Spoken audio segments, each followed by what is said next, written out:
There we go. Now it's working. Try pushing the button like 10 times. Hey everybody, how are you?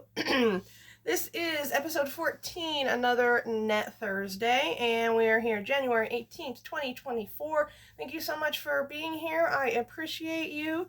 I'm taking on very either a generalized or a very specific topic, so if you have any suggestions for the next Thursday, wow, that's a tongue twister, please drop it in the comments below. Today I'm talking about risk management. This is a pretty hot topic for people who are, beginner or experienced. A lot of people can talk about risk because it is such a personalized thing. But before I dive too deep into that, for those of you who don't know or who are asking, what is risk? What is risk? Well, when we talk about risk financially, we're talking about the likelihood that you're going to lose your money, aka your capital. Okay, so let's just say you put $100 into something and you expect that you're going to be able to take out $110. It's a really good return on your money. You're excited for that. That's what you're sold on, and that's what you're going to do. So you go ahead and you put up your hard-earned $100, and then they say, oh, by the way, the market changed. We saw unforeseen this, unforeseen that, and you lost all your money. We're not going to reimburse you. What? That happens. That happens a lot in any sort of industry you're going to be in, whether it's your own business or you're giving out money or you're in real estate. Like, it happens quite a bit, actually. And that's what we say the risk factor. Now, there's also a risk that you not lose everything, but that you don't get how much you wanted. Let's say you expecting $110 back, and they go, oh, by the way, you made a great profit of $102. Are you going to be okay with that difference? That's what we're talking about with risk. There's always a risk that what you're promised is not what you're delivered when it comes to finances. So let's go to point number 2, which is, why do people take high risks? Let's just say you've really worked and you've put together, say, $8,000. Someone comes along and says, hey, there is this, this crypto. It's going to be hot. It's going to be amazing. If you put that $8,000 into there, you could get $1 million when this thing pumps. Okay, that sounds cool. That sounds awesome. That's something that you really look forward to. I mean, having $1 million, a lot of people would be happy with. So then you say, well, what's the risk? And that's when they're going to start going, well, I don't know, because nobody really knows the risk factor. This is why people say, do your homework. This is the reason why people, really tell you do it at your own risk. Meaning they have an opinion, put in this 8,000 and, within blank amount of time, whenever it pumps, you'll make $1 million. That's their opinion. And there is a possibility of that. What is that possibility? Nobody can say for sure at all. So you have to ask yourself, is it worth the risk? Now, a lot of people will just immediately say, yes, it's worth the risk, and they will put up that $8,000. But let's just say, and this has happened with plenty of different things throughout history, let's just say you put it in there, and there's a big hype about it, and you're like, yeah, and it starts to grow a little bit, and you're like, yeah, I'm going to hold on, I'm going to hold on, I'm going to hold on. Diamond hands this thing, and it goes up to a really good, amazing number, but it's not the $1 million that you wanted. So you keep holding, well, everybody else has gotten their amazing profit, and they pull out. And what's going to happen? The price is going to drop again. And maybe you sell where you make your 8,000 actually, quote unquote, only became 10,000.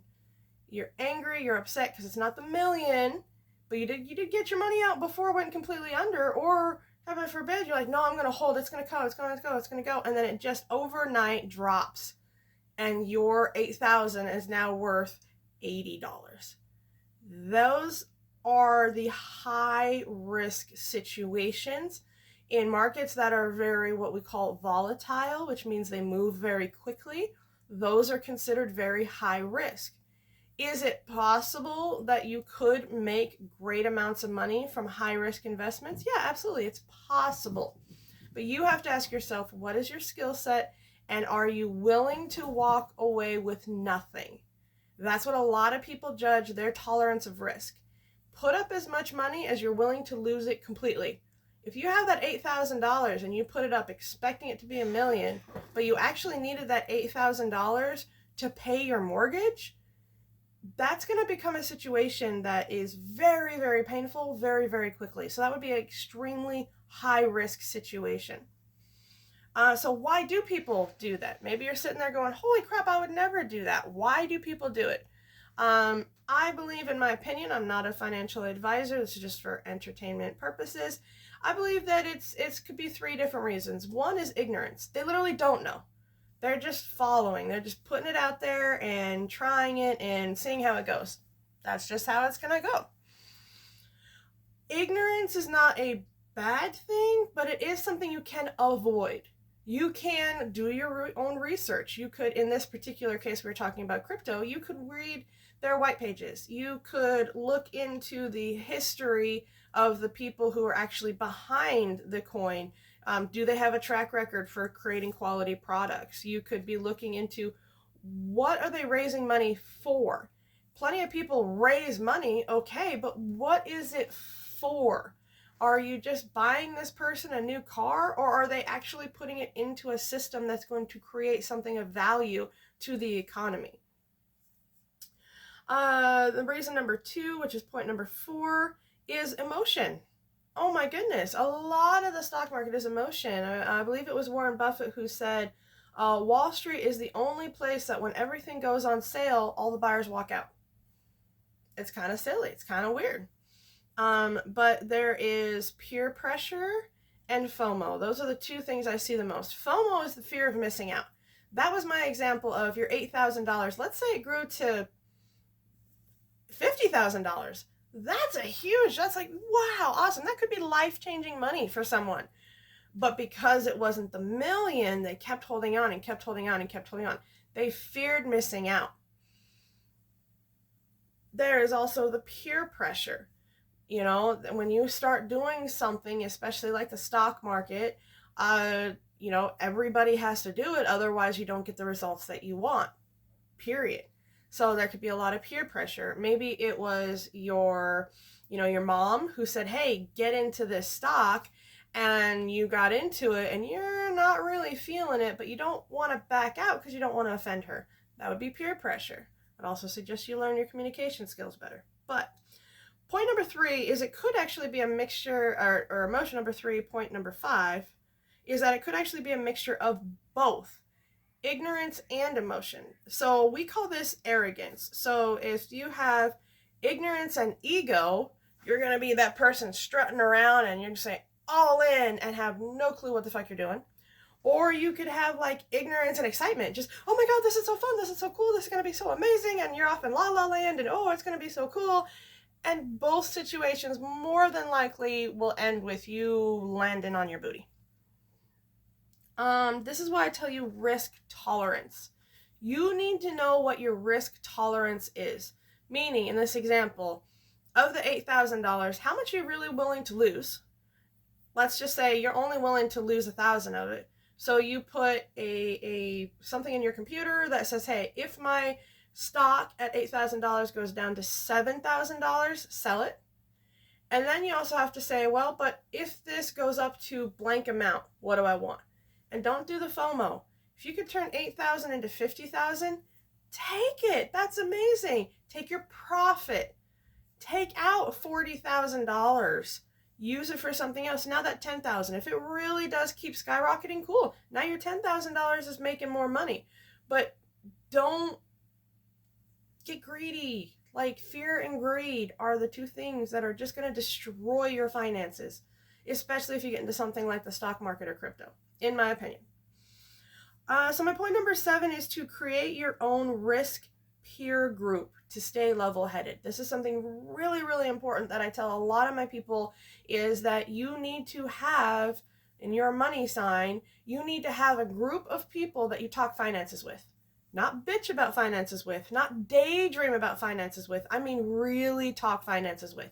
You give them the real numbers, they give you their real numbers, and you hold each other accountable in a positive way about, hey, why are you trying to get out right now? It's going to go higher. Or, hey, why are you trying to stay in right now? It's going to go lower. You need people on your life who are willing to talk about the risk for you. And so my last point is just, it takes a lifetime to understand risk. It really does. And you're never 100% going to get it right. There will be times that you lose. I mean, even Warren Buffett has talked about how he'll put out, I can't remember the exact quote, but it was something like he'll put out, say, 10 bets, and he knows in his head, maybe 3 or 4 of them are just going to completely go under. He's going to lose it. But one of the remaining ones is going to be a diamond in the rough, and it's going to make him more money than what he lost. So that's kind of what you got to do. It takes a lifetime to figure this out. So that is my opinion on risk. What is your opinion? Drop it in the comments below. If we give you value, please like, share, and subscribe. We are trying to get to 1,000 subscribers by the end of 2024.